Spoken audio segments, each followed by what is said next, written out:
Amables amigos, es muy placentero poder saludarles en el nombre glorioso de Jesús.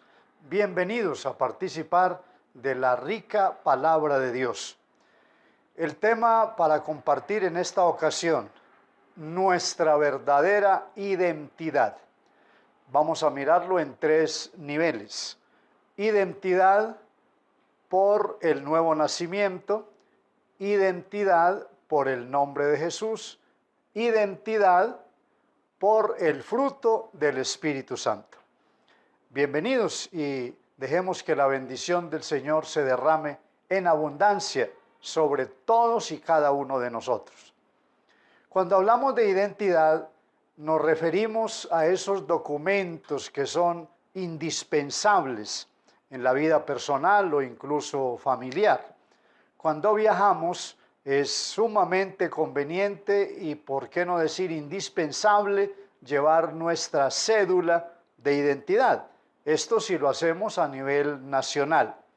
Cuando vamos a salir del país, se requiere el pasaporte. Y si nos encaminamos a un país como Estados Unidos u otros que exigen una visa, es necesario tramitar con antelación y luego llevar ese documento impecable, la visa que corresponde al país de destino, para no tener ningún problema en el camino. Cuando nos referimos a la palabra de Dios y nuestra identidad espiritual, las cosas son todavía más serias. Hoy hay muchas identidades. Soy cristiano, soy evangélico, soy protestante, soy pentecostal, y cada quien esgrime un sticker, un título religioso que supuestamente le marca la diferencia y con ello está ganando la delantera sobre otros grupos, otras identidades religiosas. Pudiéramos entonces pensar que quien tenga alguno de estos distintivos o rótulos está bien calificado y no se requiere de nada más. Pero valga anotar que estos títulos no ofrecen ninguna garantía, por razones muy simples. Muchos dicen ser cristianos, pero sus hechos no concuerdan con lo que dicen, porque actúan totalmente diferente. Otros se envalentonan, se enorgullecen y proclaman: yo soy pentecostal. Pero hay cantidad de grupos pentecostales de primera, segunda o tercera categoría. Y esto viene ya de tiempo atrás, desde comienzos del siglo XIX, en la calle Azusa, lo de Topeka, lo de Kansas, pues nos da referentes de cómo muchos grupos se fueron insertando en el movimiento pentecostal, pero que posteriormente se deterioraron y su testimonio no se ajustó a lo que ellos proclamaban. Pero dejemos que sea la Biblia, la palabra de Dios, la que nos enseñe qué es lo que realmente nos identifica y marca la gran diferencia. En el Evangelio según San Juan, el capítulo 1, y a partir del verso 11, hallamos lo siguiente: a lo suyo vino y los suyos no le recibieron. ¿Qué era lo suyo? El mundo, porque Él lo hizo, Él lo creó, Él lo estableció. Los suyos, el pueblo hebreo, vino a buscarlos, vino a salvarlos, vino a visitar su rebaño, pero fue rechazado. El verso 12 de Juan 1 declara: pero a los que le recibieron, a los que creen en su nombre, les dio potestad de ser hechos hijos de Dios, los cuales no son engendrados por voluntad de carne, por voluntad de sangre o por voluntad de varón, sino de Dios. Aquí se marca una diferencia muy notable. Unos eran los judíos, tenían religión, tenían ceremonias, el templo y un sinnúmero de cosas que los hacían diferentes a los demás, como el guardar el día de reposo, practicar la circuncisión y las ofrendas. Ahora dice que los que reciben a Jesús tienen la potestad de ser hechos hijos de Dios. Ser hijo de Dios no es una marquilla, no es una razón social, un reglamento de una comunidad cristiana.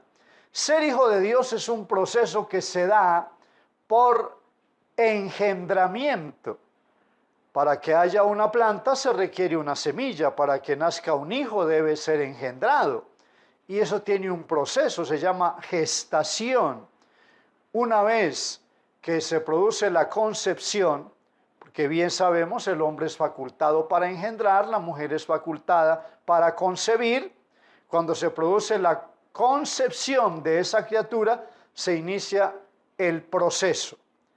Ese proceso normalmente son 9 meses, que es la gestación de la criatura, para que finalmente sea dada a luz. Ahí hay un hijo. Ese hijo es por engendramiento.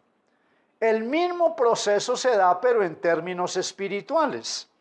La palabra de Dios es el germen divino, es la semilla que produce esa criatura y se recibe a través del oído, porque la fe viene por el oír y el oír por la palabra de Dios. Esto sí es garantía, porque ya no se trata de pertenecer a una religión, no se trata de manejar un reglamento interno, tener una mera razón social, que si bien es cierto, esto tiene sus valores y es requerido por las autoridades de cada país, pero en términos espirituales la única garantía es nacer de nuevo. Recordemos que Nicodemo, el gran maestro de los judíos, fue a visitar a Jesús por la noche y le llenó de halagos, diciéndole: Rabí, sabemos que has venido de Dios como maestro, porque nadie puede hacer las señales que tú haces si Dios no está con él. Jesús hizo caso omiso de todos aquellos halagos y protocolos y simplemente le dijo: de cierto te digo que el que no naciere de nuevo no puede ver el reino de Dios. Nicodemo responde: ¿y cómo puede hacerse esto? ¿Puede acaso uno entrar en el vientre de la madre por segunda vez y volver a nacer?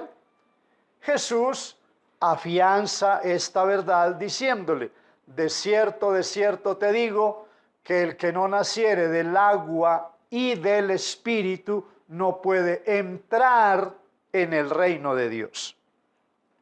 Esto significa, el nuevo nacimiento es para ver y el nuevo nacimiento es para entrar en el reino. Pero como si todo esto fuera poco, el mismo Juan, cuando escribe su primera carta y en el capítulo 3, entonces nos amplía esta gran enseñanza. Mirad cuál amor nos ha dado el Padre para que seamos llamados hijos de Dios. Por eso el mundo no nos conoce, porque no le conoció a Él. Y aún no se ha manifestado lo que hemos de ser. Pero cuando Él se manifieste, seremos semejantes a Él, porque le veremos tal como Él es. Y todo aquel que tiene esa esperanza en Él se purifica así como Él es puro.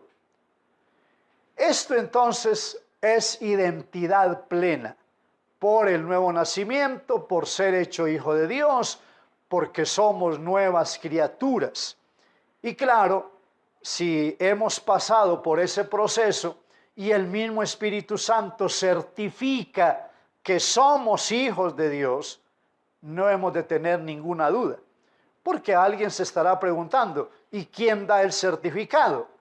Hay que buscar en un libro de una congregación, hay que ir a una notaría, buscar unos documentos con sellos y firmas determinados. No. El que da testimonio que somos hijos de Dios es el mismo Espíritu Santo, según dice Romanos el capítulo 8 y el verso 16. El Espíritu mismo da testimonio a nuestro espíritu que somos hijos de Dios. Y si somos hijos de Dios, somos herederos y coherederos con el Señor Jesucristo. Qué maravilla, esto ha de llenarnos de gran alegría. Segundo paso para la identidad, el nombre de Jesús. Aquí nos detenemos menos tiempo, ya hemos tratado temas muy abiertos con relación a este punto, pero aquí se reitera que tener el nombre de Jesús no es una opción, no es un por si acaso, no, es indispensable. Los dueños de los rebaños, me refiero a las ovejas, ellos tenían una marca para distinguir a sus ovejas, porque claro, allá en el campo los pastos, los sitios de refrigerio son amplios y se mezclan unos rebaños con otros. ¿Cómo saber cuáles eran las ovejas de determinado dueño? Por la marca, una inicial, un dibujo, un símbolo, algo era lo que las diferenciaba de las demás ovejas. Hoy el distintivo de los hijos de Dios es el nombre del Señor Jesucristo, porque ese nombre está en el cielo, está en la tierra y debajo de la tierra, y toda rodilla se dobla ante la majestad de ese nombre glorioso. El tercer paso de identidad es el fruto del Espíritu Santo. El Señor bien dijo: por los frutos los conoceréis. El árbol malo da frutos malos, el árbol bueno da frutos buenos.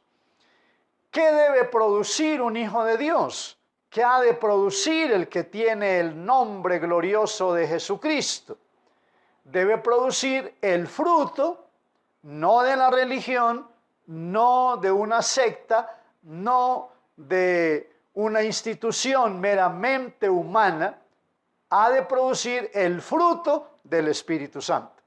Aquí nos remitimos entonces a Gálatas, el capítulo 5 y el verso 22. El fruto del Espíritu es amor, gozo, paz, paciencia, benignidad, bondad, fe, mansedumbre y templanza. Qué importante que hagamos énfasis en esta parte. Que tengo una religión, que soy miembro de tal iglesia, pero sin amor, sin gozo, sin paz, sin paciencia. Sencillamente es un creyente nominal, tiene un sticker religioso, pero no, aquí se trata de llevar una marca indeleble, una marca sólida, firme, que no se destiñe por el paso del tiempo, por adversidades de la vida, todo lo contrario, más persecución, más condiciones difíciles, el amor crece, el amor florece.